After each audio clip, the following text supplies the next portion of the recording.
Inihayag ni Senator Cynthia Villar, chairperson ng Congressional Oversight Committee on Agricultural and Fisheries Modernization, na isinusulong na gawing 30 billion pesos ang halaga ng Rice Competitiveness Enhancement Fund o RCEF, na kilala rin sa tawag na Rice Fund.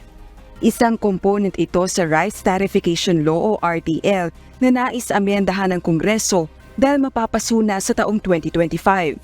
Sa kasalukuyan sa ilalim ng RTL, 10 billion pesos kada taon ang inilalaan sa Rice Fund para sa farm machinery, binhi, credit assistance at rice extension services na pinakikinabangan ng mga magsasaka. Ayon sa Senadora, nagkasundo sila ng Department of Finance na taasan ng halaga ng Rice Fund habang mababa ang taripang ipinapataw ng pamahalaan sa inaangkat na bigas. Ginawa nito ang pahayag sa isinagawang public hearing ng Congressional Oversight Committee on Agricultural and Fisheries Modernization para repasuhin ang Rice Fund. Ito ay matapos igiit ni Abono Party List Founding Chair at Sinag President Rosendo So na dapat dagdagan ng Rice Fund at agad na maipagkaloob upang mapakinabangan ng mga magsaka. Sa gitna ito na nakokonektang halaga ng pamahalaan mula sa rice tariffs. Sakali namang kulangin ang makukolektang taripa, pupunan ang Target Rice Fund sa pambansang pondo ayon kay Senator Villar. Yung collection natin for this year, aabot ng almost 41 bilyones.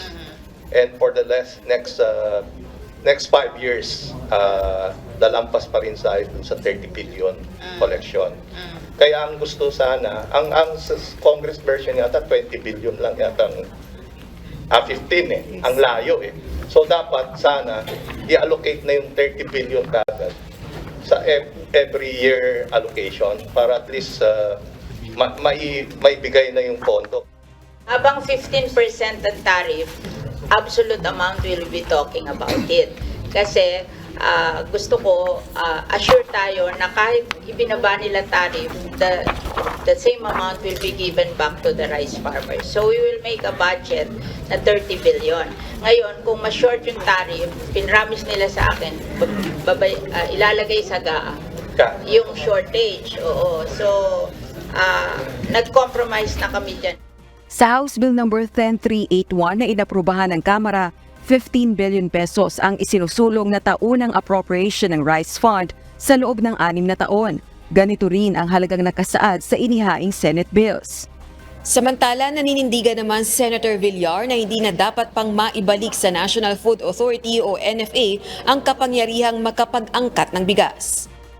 Gate nito, hindi nga magawa ng ahensya ang pangunahin nitong mandatong makabili ng palay para sa kinakailangang buffer stock requirement nito. Sa House version ng proposed RTL amendment, kabilang sa probisyon ng panukala ang maibalik ang kapangyarihan sa NFA na makapag-angkat ng bigas at makapagbenta nito sa merkado. If the buffer stock requirement is still not sufficient, NFA is allowed to, in the following order. Number 1, purchase local milled rice. Number 2, purchase up to 30% brought in by accredited importers at cost.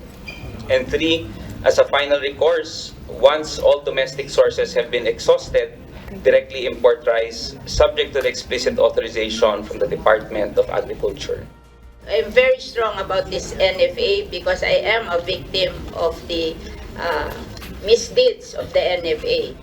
Dagdag pa nito, kahit ibalik ang kapangyarihan sa NFA na makapag-angkat ng bigas, hindi nito mapapababa ang presyo ng staple food. Rosa Licuz, UNTV News and Rescue. Diyos ang aming sandigan, serbisyo publiko ang aming pinahahalagahan.